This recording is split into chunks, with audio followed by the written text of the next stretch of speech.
ఈ వీడియోలో సిద్ధు జొన్నాలగడ్డ గారు నటించిన జాక్ మూవీ రివ్యూ అయితే తెలుసుకుందాం. Written and directed by Bommarillu Bhaskar గారు.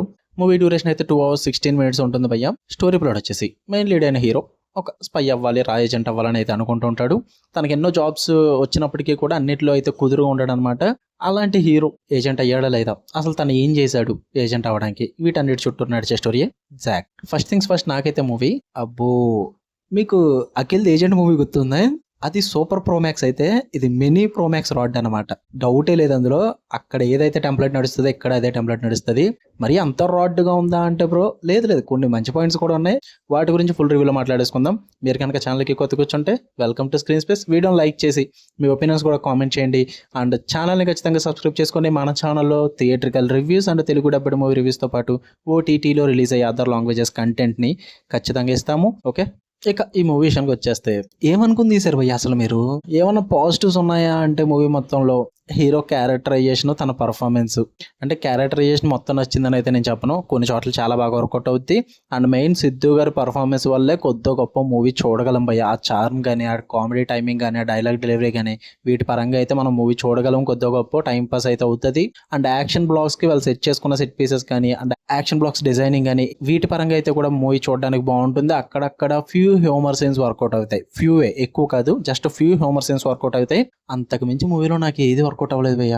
నెగిటివ్స్ విషయానికి వచ్చేద్దాం, చాలా ఉన్నాయి. స్టోరీ ఏం లేదు అక్కడ.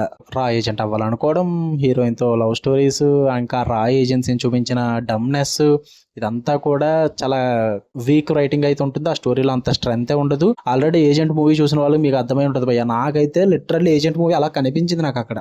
సిద్ధు గారిని తీసేస్తే ఇంక ఏజెంట్ మూవీయే, అంతకు మించి ఏం లేదు అక్కడ. అదే కాన్సెప్ట్, అదే స్టోరీ టెంప్లెట్, మ్యాక్సిమం దగ్గర దగ్గర కూడా కొంచెం స్క్రీన్ ప్లే అదే విధంగా ఉంటుంది భయ్య. ఏంట్రా మరి అంత రాడ్ సినిమాతో పోలుస్తున్నామని అయితే అనవద్దు. ఎందుకంటే మీకు ఆ రా ఏజెన్సీ కాన్సెప్ట్ కానీ ఇదంతా కూడా సేమ్ అక్కడ ఎలాగ ఉందో ఇక్కడ అలాగ ఉంటుంది. బట్ అక్కడ వైల్డ్ సైలెన్స్ దొబ్బెట్టారు, ఇక్కడ కొంచెం క్రాక్ అని చెప్పి దొబ్బెట్టారు. అంతకు మించి అయితే తేడా ఏం లేదు. అండ్ హీరోయిన్ క్యారెక్టర్ కూడా అనవసరం భయ్య. పర్ఫార్మెన్స్ వైజ్ వైష్ణవి చైతన్య గారు బాగా చేసినప్పటికీ కూడా మూవీలో హీరోయిన్ క్యారెక్టర్కి అంత ఇంపార్టెన్స్ అయితే ఏం లేదు. అనవసరం అనిపించింది. సాంగ్స్ కూడా అస్సలు వర్కౌట్ అవ్వలేదు. మ్యూజిక్ పరంగా కూడా చాలా వీక్గా ఉంది. ఎక్కడ ఏ సీన్ని కూడా ఎలివేట్ చేయలేదు భయ్య. మ్యూజిక్ అయితే సరిగ్గా బ్లెండ్ అవ్వలేదని చెప్తా. సాంగ్స్ కూడా స్పీడ్ బ్రేకర్లనే చెప్తా. అండ్ వాళ్ళు మ్యాక్సిమం మూవీ అంతా కూడా ఆ యాక్షన్ కామెడీ కోసం అయితే ట్రై చేశారు, కానీ ఏది వర్కౌట్ అవ్వలేదు. యాక్షన్ పరంగా అక్కడక్కడ వర్కౌట్ అయినప్పటికీ కూడా కామెడీ పరంగా చాలా ఫోర్స్డ్గా అనిపిస్తుంది. చాలా మూవీస్లో చూసేసిన కామెడీయే ఉంటుంది, ఫెమిలియర్గా అనిపిస్తుంది. అండ్ మెయిన్ హీరో క్యారెక్టరైజేషన్ భయ్య, సిద్ధు గారు ఆ డీజే టిల్లు క్యారెక్టర్ నుంచి బయటకు వచ్చండి ప్లీజ్. మీరు ఇంకే మూవీ చేసినా సరే కానీ అదే క్యారెక్టర్ వచ్చి ఇక్కడ యాక్ట్ చేస్తున్నారన్న ఫీల్ అయితే వచ్చేస్తుంది. ఎందుకంటే గెటప్స్ మారట్లేదు, అలాగే ఉంటుంది. అండ్ ఆ క్యారెక్టర్ డైలాగ్స్ డెలివరీ అన్నీ కూడా సేమ్ అదే మాడ్యూల్లో ఉంటున్నాయి. అందువల్ల టిల్లు క్యారెక్టర్ని చూసినట్టు అనిపిస్తుంది తప్ప కొత్తగా సిద్ధు గారిని చూస్తున్నామన్న ఫీల్ రావట్లేదు. ఇక్కడ ఇదే ప్రాబ్లం అయ్యా. ఒక మూవీ హిట్ అయింది కదని చెప్పి దానికి పర్టికులర్గా సీక్వెల్ తీసుకుని వాటికి సీక్వెల్స్ కోసం ట్రై చేస్తున్నప్పుడు ఇంకా అదే క్యారెక్టర్లు ఉండిపోతారు కొంతమంది. ఇక్కడ సిద్ధు గారు కూడా అలాగే ఉండిపోయారని నాకైతే అనిపిస్తుంది. అస్సలు బయటకు రాలేదు ఆ క్యారెక్టర్ నుంచి. చాలా దిక్కున టిల్లు క్యారెక్టర్ని చూసినట్టు అనిపిస్తుంది, నాకైతే అది అనిపించింది. అండ్ దీనికి కూడా మళ్ళీ సీక్వెల్స్ ప్లాన్ చేసుకున్నారు, అనవసరం, వద్దనే చెప్తాను నేనైతే. ఏం లేదు అక్కడ దీనికి సీక్వెల్స్ తీసుకునేంతగా ఏం లేదు. టిల్లు అంటే ఏదోలా నెట్టుకొచ్చేసారు, బాగానే ఉంది, పర్లేదు, దానికి ఫ్యాన్స్ ఉన్నారు. బట్ జాక్కి సీక్వెల్స్ అన్నది నేనైతే అంత మంచి డిసిషన్ అని అయితే ఏం చెప్పను. డైరెక్షన్ పరంగా చాలా ఫెయిల్ అయ్యారని చెప్పాలి బొమ్మరిల్లు భాస్కర్ గారు. ఆయనకి లవ్ పరంగా మంచి గ్రిప్ ఉన్నప్పటికీ కూడా ఈ స్పై యాక్షన్ థ్రిల్లర్స్ పరంగా అంత గ్రిప్ లేదు. ఇదే ఫస్ట్ టైం ట్రై చేయడం, ప్యూర్లీ ఫెయిల్ అయ్యారు భయ్య. ఎక్కడ వర్కౌట్ అవ్వలేదు. స్క్రీన్ ప్లే పరంగా, రైటింగ్స్ పరంగా, అండ్ క్యారెక్టర్ డెవలప్మెంట్ పరంగా, అండ్ ఆ క్లైమాక్స్ రాసుకున్న పరంగా, అన్నిటి పరంగా వీక్ రైటింగ్స్ అయితే ఉంటాయి. ఏ టెంప్లెట్ కూడా వర్కౌట్ అవ్వలేదు. చాలా రొటీన్గా వెళ్ళిపోయింది మూవీ అన్నది. మంచి సర్ప్రైజ్ మూమెంట్స్ కానీ అండ్ ఆ విఎఫ్ఎక్స్ పరంగా చాలా చాలా వరస్ట్. గ్రీన్ స్క్రీన్స్ అయితే మీకు మూవీలో అలా కనిపిస్తూనే ఉంటాయి. అస్సలు ప్రొడక్షన్ క్వాలిటీ అస్సలు లేదు. సినిమాటోగ్రఫీ వైజ్ కూడా చాలా వీక్ అనిపించింది నాకు. పర్ఫార్మెన్సెస్ బాగున్నాయి అంతే. ప్రకాష్ రాజ్ గారి దగ్గర అండ్ సిద్ధు గారి క్యారెక్టర్ దగ్గర మధ్య పడే డైలాగ్స్ గట్టి ఇవన్నీ బాగానే ఉంటాయి. అండ్ ఇంకా రాయ్ ఏజెన్సీని చూపించిన విధానం అయితే మోస్ట్ డంబెస్ట్ వేలో చూపించారు భయ్య.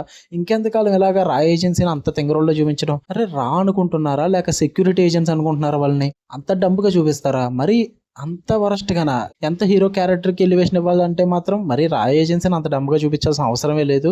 చాలా చిరాకు వచ్చింది భయ్య నాకైతే మూవీ అంతా కూడా. ఏదో అక్కడక్కడ ఫ్యూ సీన్స్, ఆ కామెడీ సీన్స్ వర్కౌట్ అయ్యాయి తప్ప action blocks, little bit of fight sequences బాగుంటాయి. అంతకు మించి నాకు మూవీలో ఏది వర్కౌట్ అవ్వలేదు.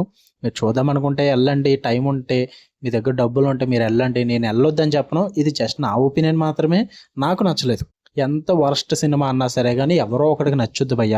పక్కన వాళ్ళ ఒపీనియన్ మీద డిపెండ్ అవ్వద్దు. మీ ఒపీనియన్ మీరు తెలుసుకోండి, థియేటర్కి వెళ్ళండి, మూవీ చూడండి, మీ ఇష్టం, మీ ఓపిక. అది కూడా డబ్బులు ఉండి, అమౌంట్ ఉండి, టైం ఉంటేనే. ఓకే, మీకు కనుక వీడియో వస్తే లైక్ చేయండి, షేర్ చేయండి, కామెంట్ చేయండి అండ్ ఛానల్ని సపోర్ట్ చేయండి భయ్య.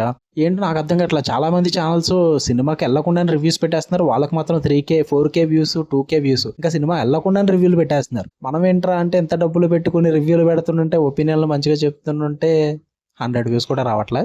కొంచెం షేర్ చేయండి, సపోర్ట్ చేయండి. Love you all, by.